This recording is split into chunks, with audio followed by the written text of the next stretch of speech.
this special edition of You, Me, and Wall Street as we take you to the steps of the state capitol where many Arkansans gather to protest against taxation. Tom Cox, chairman of this event, your host Steve Kiefer, and State Representative Dan Greenberg, and many others spoke out against bigger government. Stay tuned for this powerful message you don't want to miss.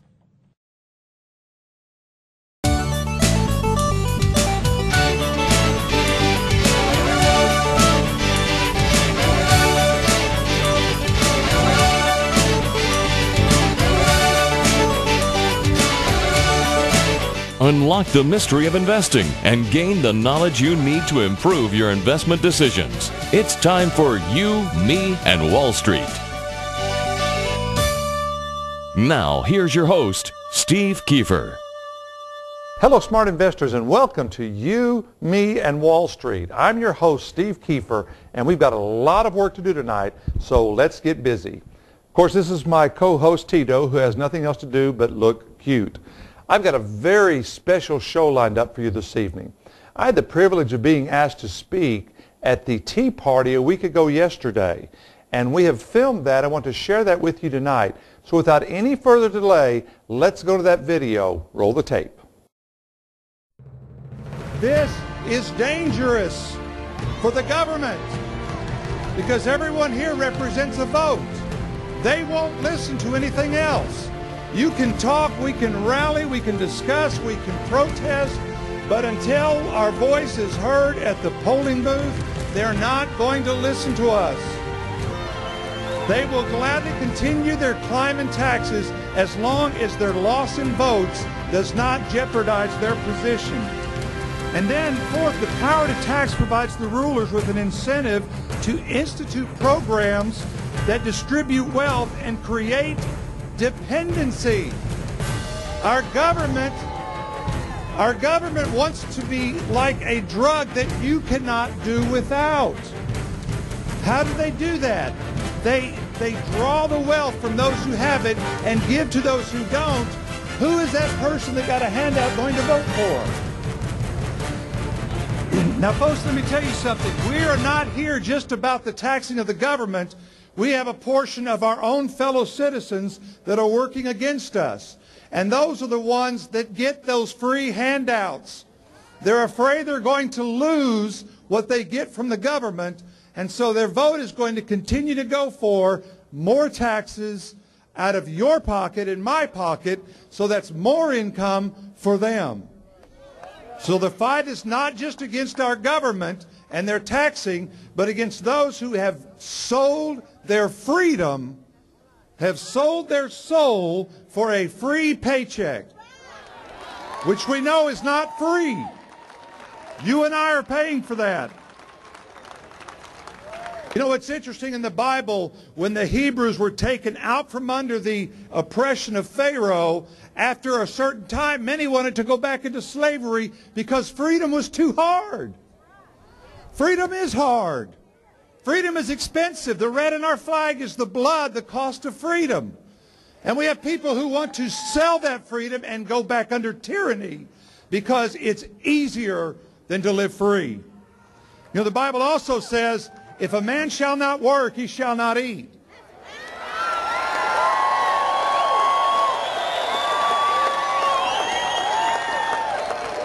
Let me say this.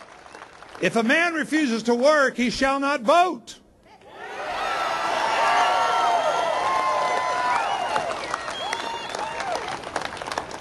There are people who are out of a job because of the economic crisis or their physical inability to work, and I understand that's what we're here for as a government. The government works to diffuse the pain of taxes by widely distributing it so it's more bearable. This is why rulers use and instituted withholding taxes. You don't have a big tax bill at the end of the year. What do you get? You might get a tax refund. And you say, oh, look, I got money back. We ought to be outraged we didn't get more money back.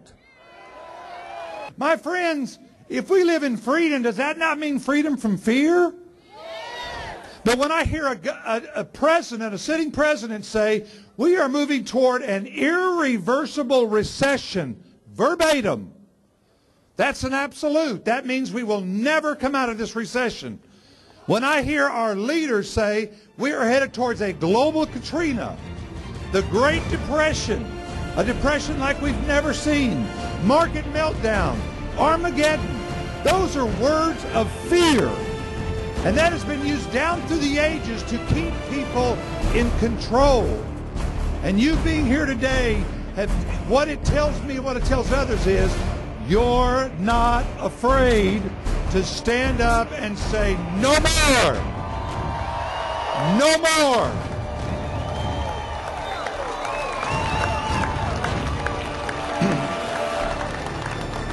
You know, we've had presidents in the past that have said, oh, the only thing we had to fear is fear itself, encouragement.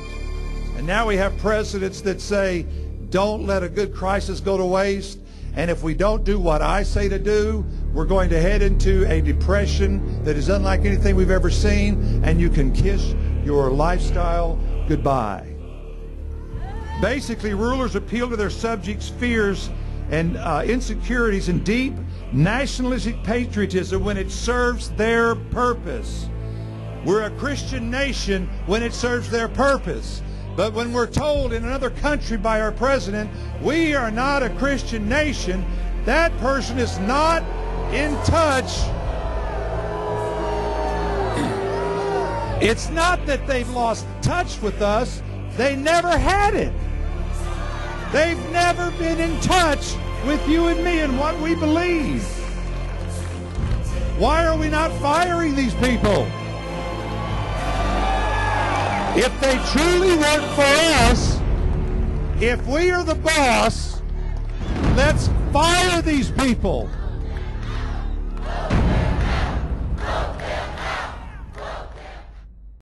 Folks, I hope you found that speech inspirational. And some of you may be asking, well, Steve, what does investing have to do with taxes and tea parties? Oh, I don't know, maybe everything? It's been estimated that you pay 52% of your income to taxes. Now, the next speaker that we're going to feature brings this very point home.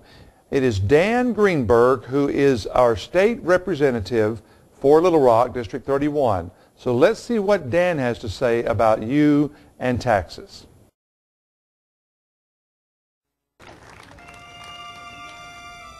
They are all around us, but we've been trained not to see them. When you wake up in the morning and drink that first cup of coffee, you've paid a sales tax. To start your car, you paid an automobile tax. Drive to work, you pay a gas tax. At work, you pay an income tax and a payroll tax. You get home at night, you go home, you pay the property tax. You flip on the light, you're paying an electricity tax. Turn on the TV, you pay a cable tax, and make a telephone call, you pay a utility tax. You brush your teeth, you pay a water tax. And even when you go to bed at night, someday you might pass away in your sleep, and then you might pay a death tax. I have just one question for you. Have you had enough?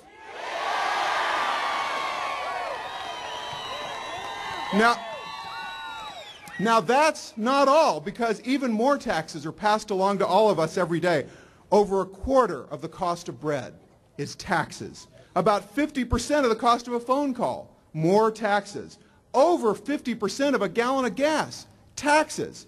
And I'm sure that you recall, in this very building, just a few weeks ago, a majority of state legislators, not me, a majority of state legislators voted to raise the tax on milk.